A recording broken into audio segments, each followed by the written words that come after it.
Tom, here's a mind-blowing statistic. 78% of English learners can watch Netflix without subtitles, but only 23% feel confident ordering food in English. What's going on here? That's the million-dollar question, Emily. And if you're listening to this thinking, that's exactly me, you're in the right place. Welcome to the English Journey podcast. I'm Tom. And I'm Emily. Today, we're solving one of the biggest mysteries in language learning, why your brain can decode complex English movies and podcasts like this one, but freezes up when someone asks, "How was your weekend?" I'll never forget my student Maria. She could discuss quantum physics after reading an English article, but when I asked her to describe her breakfast, she just stared at me and said, I eat food. We've all been there. You're not broken, you're not stupid, and you're definitely not alone. There's fascinating science behind this phenomenon, and more importantly, there are proven strategies to fix it. By the end of this episode, you'll understand exactly why this happens and walk away with a clear action plan. But first, let's dive into what's actually going on in your brain. Listeners, here's a quick test. Can you understand what we're saying right now? Of course. Now, without pausing, describe your morning routine out loud for 30 seconds. We'll wait. How did that feel? Probably much harder than understanding us, right? That difference you just experienced, that's what we're here to solve.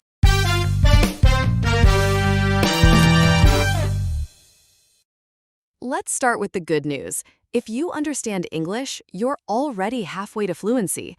But Tom, why does speaking feel like climbing Everest while listening feels like a leisurely walk? It comes down to two completely different brain processes.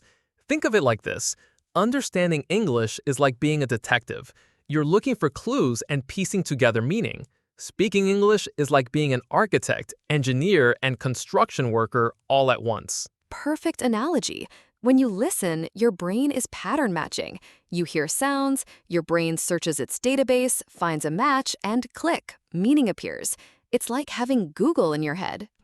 But speaking, your brain has to simultaneously formulate thoughts, choose the right words from thousands of options, arrange them grammatically, coordinate your mouth, tongue, and breath, monitor what you're saying in real time, read the listener's facial expressions. That's like being a conductor, musician, and sound engineer simultaneously.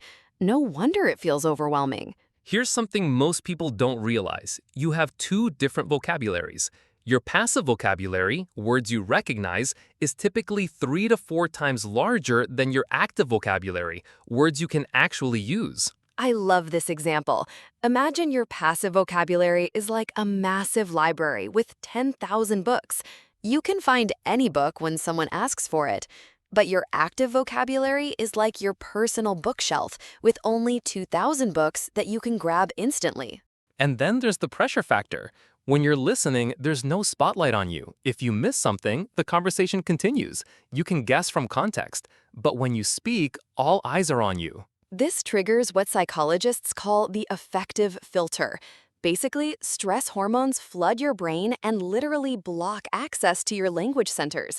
It's not just nervousness, it's biochemistry working against you. I had a student who could understand medical lectures in English, but couldn't ask for directions because he was terrified of mispronouncing street. The fear was actually preventing him from accessing words he knew perfectly well. That's the cruel irony. The more you know about English, the more aware you become of what perfect English sounds like, and the more inadequate your own attempts feel. It's like being a professional food critic who's afraid to cook because you know exactly how good food should taste. Your expertise becomes your prison. But here's the thing, and this is crucial.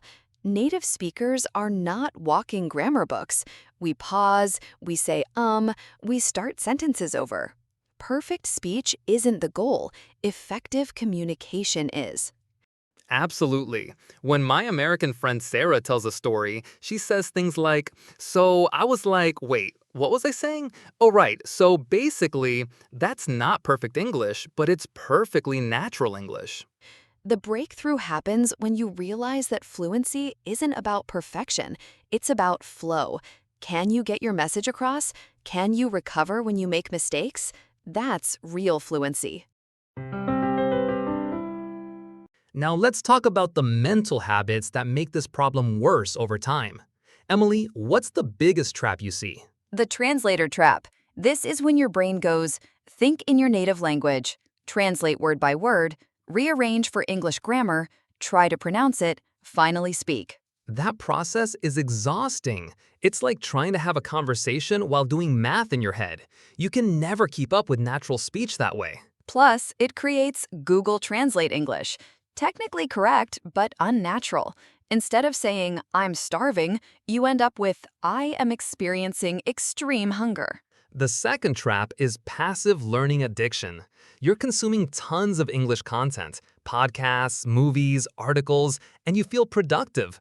But it's like becoming a wine expert who's never tasted wine. Exactly. You can identify every grammar structure, understand complex vocabulary, but when it's time to produce language, you're lost. Then there's perfectionist paralysis. You know what good English sounds like, so your brain refuses to produce anything less than perfect.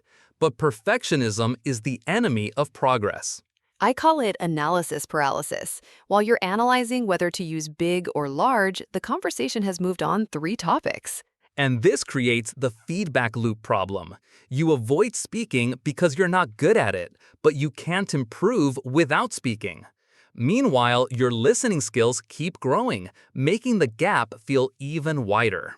It's like being a basketball player who only watches games but never touches a ball. You understand every strategy, but you can't actually play.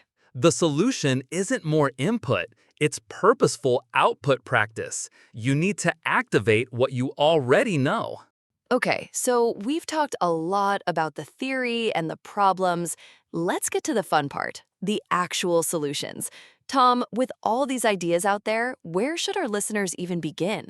That's the big question, isn't it? I think the best place to start is with some quick activation warm-ups. The goal is just to get the engine started. For example, try the object description challenge. Just pick anything around you, your phone, a plant, a pen, and describe it out loud for 2 minutes. And the trick is to get really detailed, right? Go beyond just, it's a cup. Exactly. Get creative with it. I love that. So instead of, it's a cup, you could say, this is my favorite ceramic mug. It has a really comfortable handle, a tiny little chip on the rim from that time I dropped it, and you can see the coffee stains that tell the story of countless early mornings. Yes, that's perfect. You're activating all those descriptive words you know but don't use. And to level that up, you can try muse retelling. After you read a short news article, just close the page and try to explain the main points to an imaginary friend. It forces your brain to recall words, not just recognize them. Those are great for a quick daily practice. Okay, my turn for a favorite. This one feels a little strange at first, but listeners, please trust me on this. It's a game changer. The shadowing method. The classic, so powerful. How does it work again? You just find some audio at your level, a podcast like this one, a YouTube video, anything, and you play it, then repeat what the person is saying just a couple of seconds behind them. The goal isn't perfect understanding, it's about matching the rhythm, the intonation, the music of the language. It's an old technique from professional interpreter training. It's like a workout for your mouth. It builds muscle memory and gets you so comfortable with the physical act of forming English sentences. Exactly. Now, shadowing is great for imitation, but what about creating your own sentences? For that, I absolutely love the monologue method.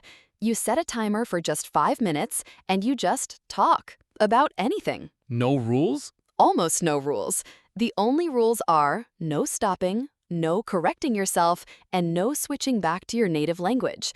If you get stuck, and this is the brilliant part, just talk about being stuck. Almost no rules. The only rules are no stopping, no correcting yourself, and no switching back to your native language.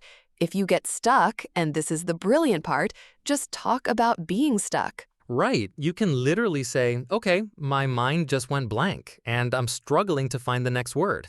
I noticed that I really want to say this in my native language, but I'm going to keep going in English and talk about my breakfast this morning. Yes, It trains your brain to keep the language flowing even when it isn't perfect, which is the very definition of fluency. Okay, this next one might sound a little scary, but it's one of the most powerful confidence boosters out there, the recording revelation. All you do is record yourself on your phone for a few minutes. But the trick is not to listen back right away, correct? Exactly. Wait a day. When you finally listen to it, you will be amazed. I promise, you will sound so much better than you thought you did in the moment. It helps you get a realistic idea of your actual abilities, because most learners are their own worst critics. That is so true. Okay, so all of these exercises are great for practicing alone. But what about when it's time to actually talk to people? That can be terrifying. That's where the conversation ladder comes in. You don't have to jump into the deep end. You start small and build up. So you start on the easiest rung, I guess? Like just talking to yourself? Yup. Level 1 is just talking to yourself. Level 2 might be sending short voice messages to a language partner. Then you can move up to a video call with a friendly tutor, then maybe join an online conversation group where everyone is a learner. So by the time you get to level 5, which might be a professional conversation for work, you've built up so much confidence from the previous steps. Don't skip the levels. But you know, Emily, all of these strategies become 10 times more effective when you combine them with a huge mindset shift. It's the secret sauce. What do you mean? I mean, you need to stop learning single words and start learning chunks or phrases. Instead of learning, I am looking forward to, you learn the entire chunk, I'm looking forward to, as one single unit. Your brain can grab that so much faster. Yes, native speakers don't think in single words. We think in phrases. And that goes hand in hand with the ultimate goal, starting to actually think in English. It sounds hard, but you can start simple. When you walk into a room, just name the objects in your head in English. Chair, table, window, lamp.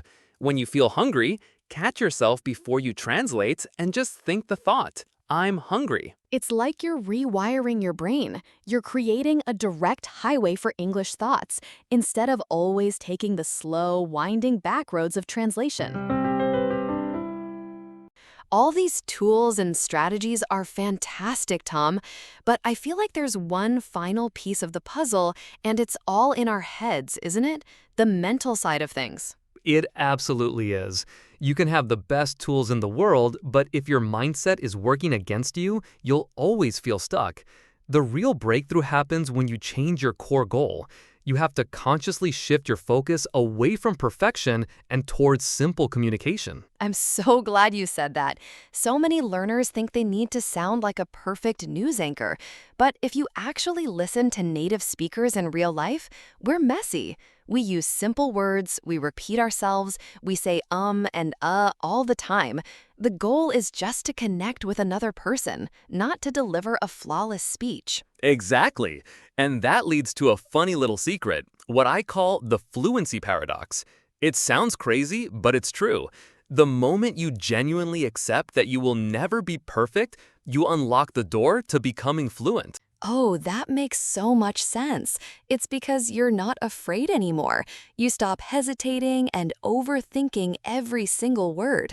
The pressure just disappears. Precisely. Fluency isn't about having zero mistakes. It's about flow and how quickly you can recover from a small stumble and just keep the conversation going. And Tom, we have to talk about one last thing that holds so many people back, their accent.